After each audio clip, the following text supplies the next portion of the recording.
Hello, my friends, and welcome back. Today, we're going to be taking a look at a clip of someone saying you shouldn't be ashamed to use a mobility scooter to get around a theme park if you're living in a larger body. She goes on to say that people shouldn't be shamed for seeking comfort and accessibility regardless of why they need it. We've covered people in the past that have said larger folks deserve access to mobility scooters, and it looks like we're diving back into the plus-size mobility aids debate. We're also going to be reading many of the comments on this post, as well as taking a look at a couple of bonus clips, so be sure to stick around until the end. Before we proceed, please click the like button so that I may apply comb to mustache.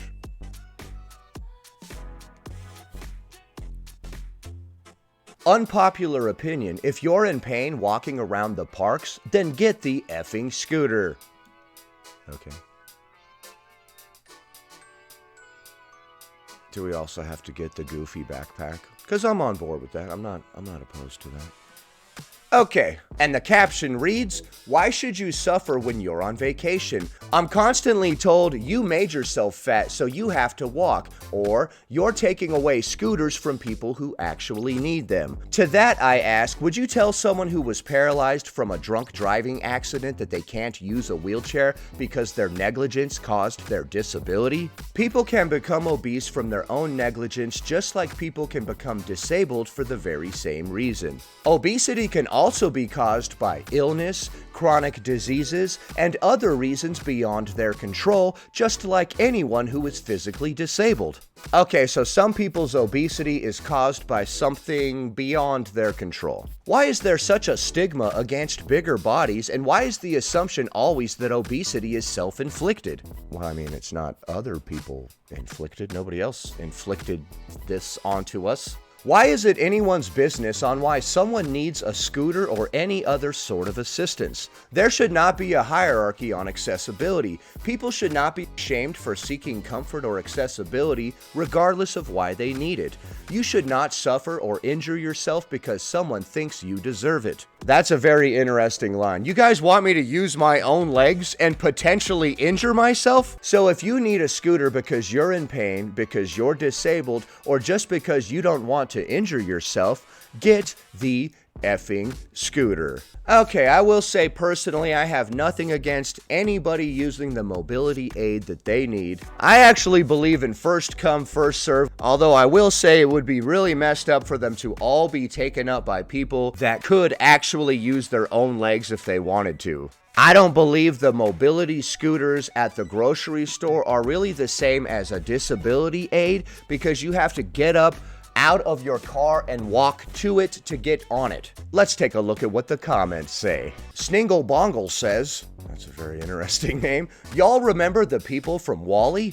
This person says, "Or drop the weight and save the scooter for someone who is disabled." I will say that it's ironic that some people are using a mobility scooter to get them around when using their own legs would actually give them the exercise that they need to help get them in better shape to where they wouldn't need a mobility scooter. Editor's note: this is not actual irony, it's just counterproductive. This person says, "Your post sounds like a lot of excuses and zero answers." Did you just compare yourself to somebody who is paralyzed by a drunk driver?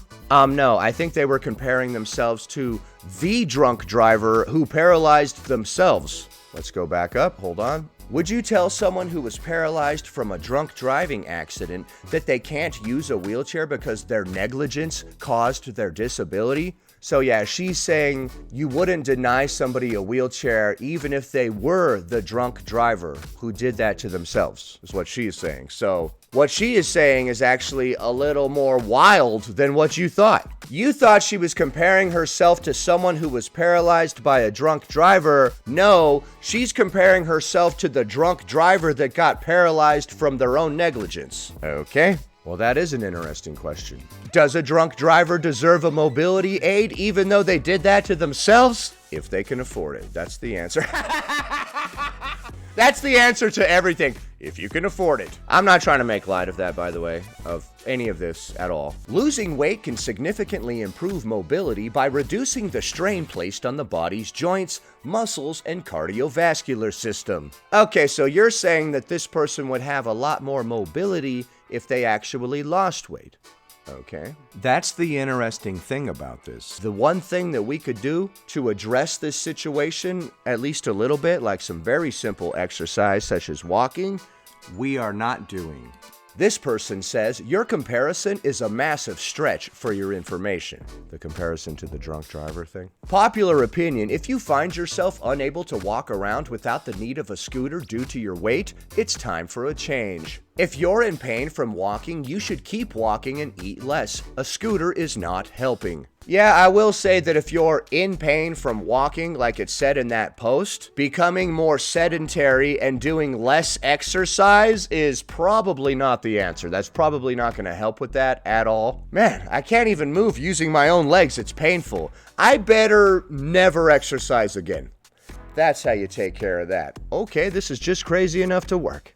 Wait, no, it's not. I do understand your struggle, but it does annoy me when I have a mother who has a condition she had no say in having, like Parkinson's, shakes, still getting a diagnosis, and my mother who's gone through 2 strokes misses out on a scooter because people who are able to walk with minor pain are getting them. If the pain isn't that bad, please save them for those that can't physically walk for hours without shaking or having to leave. Okay, so there are people that do have those type of medical conditions. So people like that get upset when they see other people using the scooters that they think don't necessarily need them. This person says, but you can effing walk or sit on a bench and take a break. These are for people with actual mobility disabilities. Mobility disabilities, all right? This person says, sometimes discomfort is a good thing. Yes, sometimes discomfort can cause us to grow, like emotionally and stuff, mentally or whatever.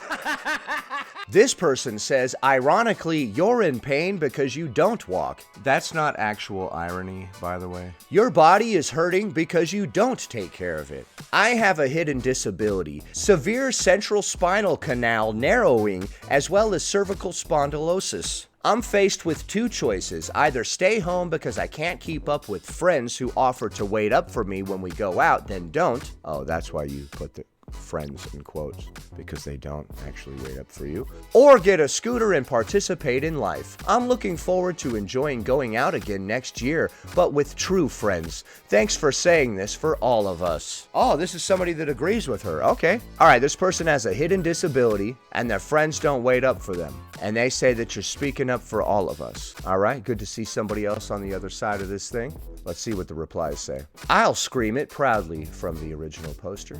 This person says, you're kind of missing the point. Even though you have a hidden disability, she would rather use the scooter herself rather than give it to someone who actually needs it. What would you do if she already took the last scooter over half an hour ago and she scooted right past you? Would you be okay with that? Or would you be really annoyed because your way of mobility has been taken by someone who doesn't actually need it? It's the same thing with people parking in disabled spots saying, I'll only be 5 minutes. I'm sorry, but comparing being obese to being paralyzed in any capacity is absolutely diabolical. Where I agree everyone has the right to mobility, do not class yourself in the same league as someone that has absolutely no other way to mobilize. Obesity, whether it be or not, is a choice. Having a broken spine is not a choice. This page is about traveling, by the way. Much like the plus-size park hoppers, this person is constantly going to theme parks. Here's her page, plus-sized park pro.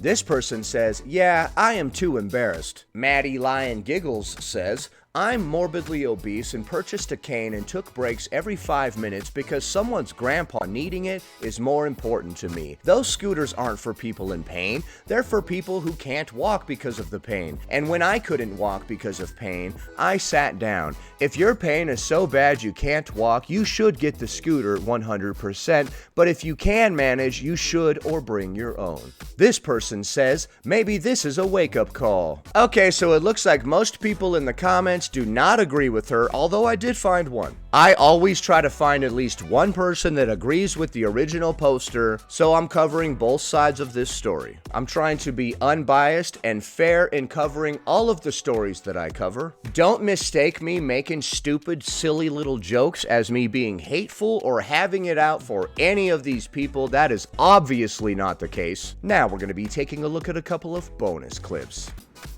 This is how this beautiful day started. Me in the pool with my granddaughter and my pregnant daughter. I never thought, how was I supposed to get out of here, because it was on concrete and not grass. So there was no grip for me to get myself out. For me, so if it was on grass, then there would be more grip? So we emptied the pool.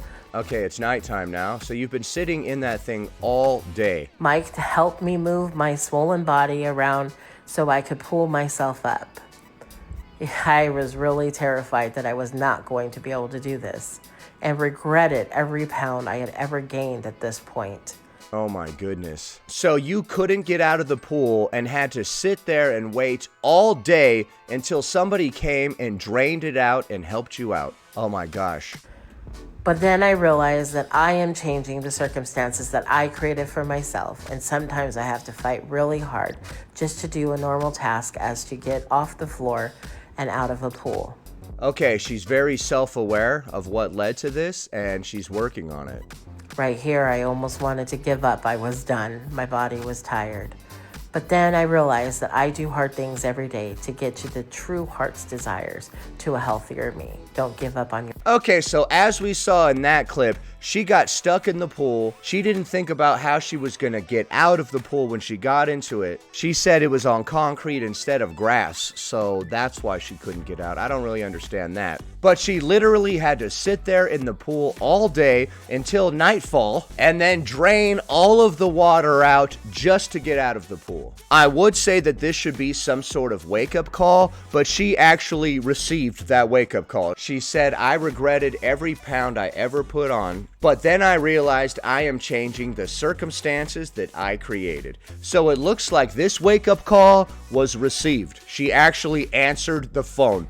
All right. Some people never receive that wake-up call. So that's good to acknowledge that we put ourselves here and we are willing to take the steps to change to get ourselves out of here.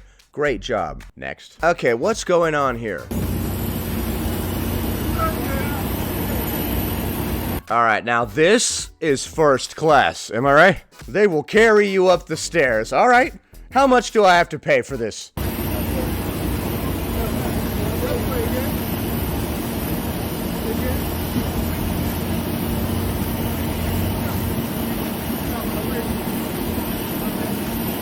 Small. I'm looking at the look on this dude's face right here. Just look at this guy right here. Hold on. Just stare at this guy's face.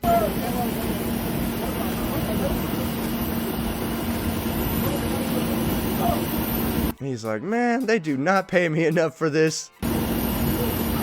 Okay, so there was just a little bonus clip of somebody being carried up the stairs to get onto a plane because that was the only way that they could get onto the plane. I feel like these clips do go with the original story and that last one completely. Like I asked a moment ago, how much do I have to pay for that level of first class? You guys don't even have to carry me like that. How about I get up on your shoulders and you just walk me around? I actually have a longer clip of that situation that we just saw, which we're gonna look at now. She seems to have some sort of condition with her foot, which has made it upside down. This foot right here is like turned like upside down-ish.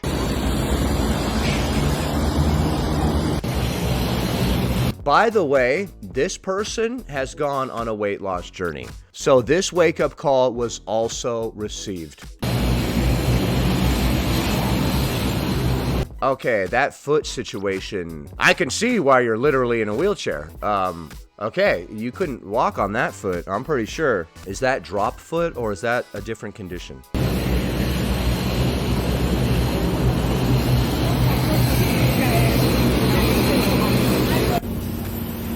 Okay, and here she is going up the stairs into the airplane again. This is a better angle.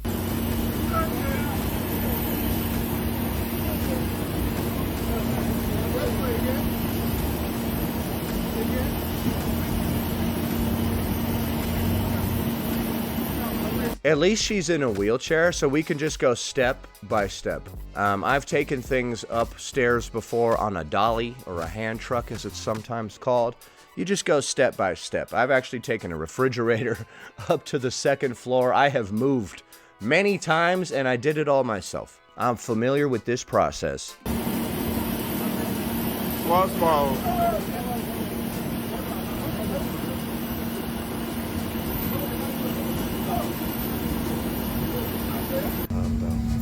All right, there she is in the plane.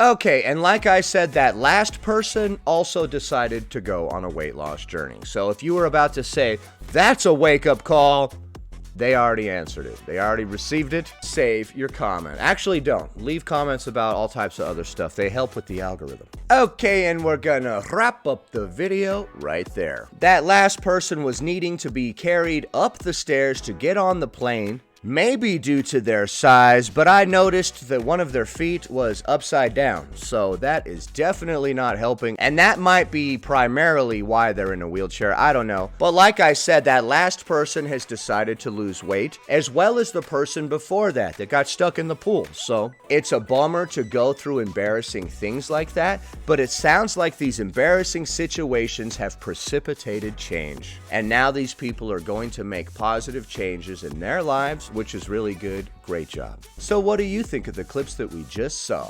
Leave a comment below. Happy Friday, everyone. I hope you have a great weekend.